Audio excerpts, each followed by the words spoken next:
காவேரி எதுக்காக நம்ம குழம்பிக்கிட்டே இருக்கணும், பேசாமல் நம்ம செக் பண்ணியே பார்த்தலான்னு சொல்லிட்டு அவங்களோட ஃப்ரெண்டு சொன்னதுனால உடனடியாக பக்கத்தில் இருக்க ஒரு மெடிக்கலுக்கு போயிட்டு அங்கே ப்ரெக்னன்சி கிட்ட வாங்கி அதில் அவங்க வீட்டுக்கு வந்து யாருக்குமே தெரியாமல் தான் ப்ரெக்னெண்ட்டாக இருக்கமா இல்லையான்றதை செக் பண்ணுறதுக்காக செக் பண்ணி பார்த்துட்டு ரிசல்ட்டுக்காக வெயிட் பண்ணிட்டு இருக்காங்க. ஆனால் வெயிட் பண்ணிட்டு இருக்கும்போது அவங்க ரொம்பவே படபடப்பா கண்ணு மூடி கடவுளெல்லாம் வேண்டிக்கிட்டு அந்த கிட்டில் என்ன ரிசல்ட் வருதுன்னு சொல்லிட்டு பார்க்கும்போது செம்ம ஷாக். பட் அது ரொம்பவே ஹாப்பியான ஷாக் தான். அதனால தான் அவங்க அதை பார்த்ததுக்கப்புறமா செம்மைய சந்தோஷத்தில் துள்ளி குதிக்கிறாங்க. ஏன்னா அவங்க அதில் ப்ரெக்னெண்ட்டாக இருக்கிற மாதிரியான ரிசல்ட் வந்திருக்கு. ஸோ இப்போ காவேரிக்கு இந்த விஷயத்த எப்படியாவது சீக்கிரமாக விஜய் கிட்ட சொல்லியே ஆகணுமேனு ரொம்பவே பரபரப்பாக அதை பற்றி யோசிச்சுட்டு இருக்காங்க. அது மட்டும் இல்லாமல் அவங்க மனசுக்குள்ள ரொம்பவே ஹாப்பியோடையும் இருக்காங்க. பட் காவேரிக்கு இந்த விஷயம் தன்னோட அம்மாவுக்கு தெரிஞ்ச அடுத்து என்ன நடக்க போதோன்ற கொஞ்சம் கூட பயமே அவங்களோட முகத்தில் தெரியல. ஏன்னா அவங்க இருந்த எக்ஸைட்மெண்ட்ல அது எல்லாத்தையுமே மறந்துட்டாங்க. பட் கைஸ், நீங்கள் என்ன நினைக்கிறீங்க? ஒருவேளை சரதாக்கு இந்த விஷயம் மட்டும் தெரிஞ்சிருச்சுன்னா அவங்க விஜய் பண்ண தப்பு எல்லாத்தையுமே மன்னிச்சுட்டு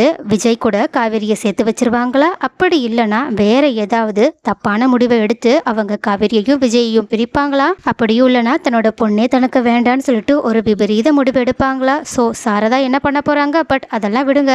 விஜய் இந்த விஷயத்த காவேரி கிட்ட இருந்து தெரிஞ்சதுக்கு அப்புறமா எந்த அளவுக்கு ஹாப்பியாக்க போறாங்க, அவங்களோட ரியாக்ஷன் என்னவாதான் இருக்கும்ன்ற எல்லா விஷயத்தையுமே கமெண்ட்ல சொல்லுங்க.